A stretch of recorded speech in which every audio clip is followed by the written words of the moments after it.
Jerry Seinfeld stepped onto the stage in 2024, greeted by a roar of thousands of fans. Yet despite the cheers, a quiet unease lingered in the back of his mind. His own children no longer laughed the way they once did. They asked him, almost clinically, "Is that a bit?" For a man whose life has been defined by comedy, whose observations have shaped pop culture for decades, it was a reminder that humor can be both universal and deeply personal, and sometimes, it doesn't translate even at home. It wasn't the first time Jerry had hinted at the peculiarities of his mind. In 2014, he confided to Brian Williams that he might be on the autism spectrum. He didn't have a formal diagnosis, but he recognized his patterns, his obsession with routines, his literal way of thinking, his difficulty with small talk. Over the years, these traits had become more pronounced. Yet rather than seeing them as limitations, Jerry had channeled them into his greatest gift, his comedy. Jerry Seinfeld was born on April 29, 1954, in Brooklyn, New York, to Kalman and Betty Seinfeld. His father, Kalman, was a Hungarian immigrant and a former soldier, carrying with him stories of survival and a sharp, often dark humor shaped by the horrors and absurdities of war. Kalman ran a small sign-painting business, Cal Signs, which doubled as a stage for his jokes. Dinner tables became arenas for humor, lessons in timing, wit, and observation. From his father, Jerry inherited more than just a love of jokes, he inherited a way of seeing the world. Betty Seinfeld, his mother, hailed from a Syrian Jewish background, her parents having immigrated from Aleppo in 1917. Their lives were shaped by displacement, survival, and adaptation. The mixture of Hungarian post-war grit and Middle Eastern storytelling created a rich cultural tapestry for Jerry to grow into. Even his great-grandmother, G.Z. Dion, traced her lineage back to King David, a quiet mythic thread weaving through an otherwise suburban upbringing in Massapequa, Long Island. Humor, in the Seinfeld household, was more than entertainment, it was a shield, a tool for survival, a method to navigate the complex terrain of family dynamics. From a young age, Jerry was captivated by comedy. While other children collected baseball cards, he collected jokes, absorbing the rhythms of late-night television with the focus of a scientist studying an experiment. Buddy Hackett, Johnny Carson, and other comedic giants became mentors in absentia, their gestures, pauses, and inflections catalogued in Jerry's mind. He turned his bedroom into a rehearsal space, scribbling setups and punchlines into notebooks that would eventually number in the dozens. By 10, he had announced with certainty that he would be a stand-up comic. But this was no passing fancy.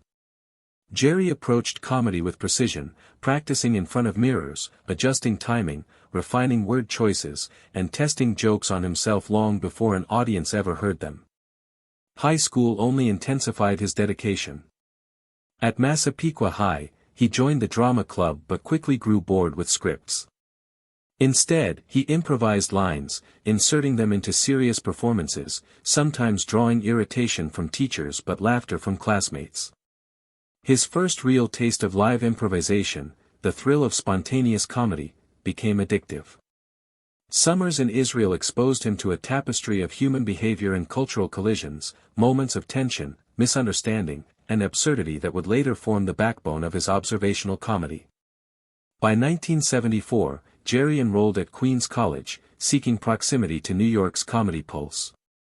Theater and communications courses provided a foundation, but the real education came on the nights he slipped into clubs, observing seasoned comics at work, trying out his material, and enduring the inevitable bombed sets.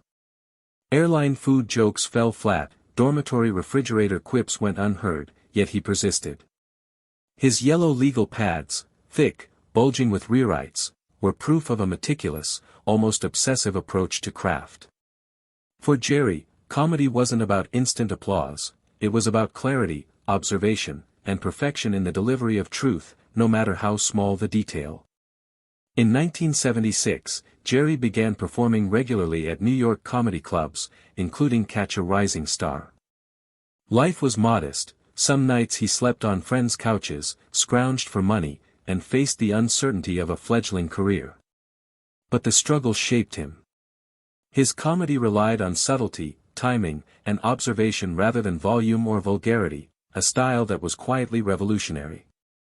Rodney Dangerfield's invitation to appear on an HBO special marked his first national exposure, signaling the beginning of a career that would redefine television comedy. The 1980s tested him in new ways. Hollywood auditions often rejected him for being too ethnic or lacking the conventional screen presence. Rather than conform, Jerry honed his craft further in stand-up, turning mundane experiences, cereal boxes, shoelaces, elevator silences, into precision-crafted routines. In January 1981, a bit about marriage proposals had audiences in stitches, and soon he appeared on Johnny Carson's Tonight Show. That night, the nation noticed him. David Letterman followed, cementing his reputation as a master of the observational joke. Jerry's meticulous approach extended to writing. Every joke was stored, tested, rewritten, and retested, a system that would later allow him to command unprecedented control over his sitcoms. By the mid-1980s, he met Larry David, whose similarly obsessive eye for minutiae led to a creative partnership that would change television. Their conversations, about overbuttoned shirts, awkward encounters, and life's small absurdities, led to a sitcom concept that NBC initially doubted. Yet persistence paid off, and with the support of executive Rick Ludwin, they created the Seinfeld Chronicles. The pilot failed, but Jerry and Larry did not. By 1990, the show re-emerged as Seinfeld, drawing directly from real life. The Soup Nazi, Master of My Domain, and George's Whale Rescue were rooted in actual events, exaggerated just enough to achieve comedic brilliance. Jerry's insistence on authenticity, Elaine's improvisations, the cafe's meticulous recreation, subtle gestures and dialogue, helped the show evolve into a cultural phenomenon. By season 3, Seinfeld was a top 10 show, transforming sitcoms from plot-driven narratives to explorations of life's mundane absurdities. Despite fame, Jerry remained relentless. He revised scripts, mentored writers, and exerted near-total creative control. By 1998, he earned $1 million per episode and amassed a fortune through syndication. Yet stand-up remained central. Tours, specials, and later ventures like Comedians in Cars Getting Coffee kept him connected to his craft, proving that even in the era of global fame, precision and observation were king. Jerry's personal life, however, was as complex as his professional one. Early relationships, such as with Shoshana Lonstein, and later with Jessica Seinfeld, drew public scrutiny. His 2014 comments on the autism spectrum ignited discussions about neurodiversity and cognition, while his quiet philanthropy, donating millions to autism research and child welfare, illustrated a commitment to impact beyond the spotlight. Innovation defined his later career. Netflix specials revisited his early material, presenting yellow legal pads from the 1970s, showing audiences the evolution of his craft. Broadway appearances, virtual shows during the pandemic, and creative projects like Unfrosted demonstrated his ability to transform the mundane into compelling narrative. Ordinary Moments, a breakfast cereal, a kitchen mishap, a minor social faux pas, became the foundation for humor, revealing Jerry's philosophy: the world's absurdities are always worth noticing. Even in his 70s, Jerry continues to mentor emerging comics, teaching that the path to comedic perfection often requires 80 rewrites for a single joke. His children may not always find him funny, but his persistence in turning observation into laughter remains unwavering. As he prepares for the 2026 World Tour, Laughing Matters, fans can expect a masterclass in timing, nuance, and human insight. Socks, aging, artificial intelligence, and the trivialities of daily life will all become fodder for reflection and humor, proving that true comedy is rooted not in spectacle, but in the quiet, persistent act of noticing. Jerry Seinfeld's story is one of observation, discipline, and relentless pursuit of truth through humor. From the dinner table in Brooklyn to sold-out arenas across the world, his life exemplifies how attention to detail, patience, and relentless curiosity can turn the ordinary into the extraordinary. Comedy, for Jerry, has never been about fame, it's about clarity, human connection, and the shared acknowledgement of life's small absurdities. And even as the world evolves around him, one thing remains constant: Jerry is watching, noticing, and turning the mundane into laughter, one perfectly timed joke at a time.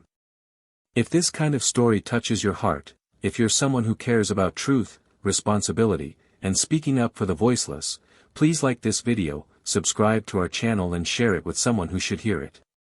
Let's get started.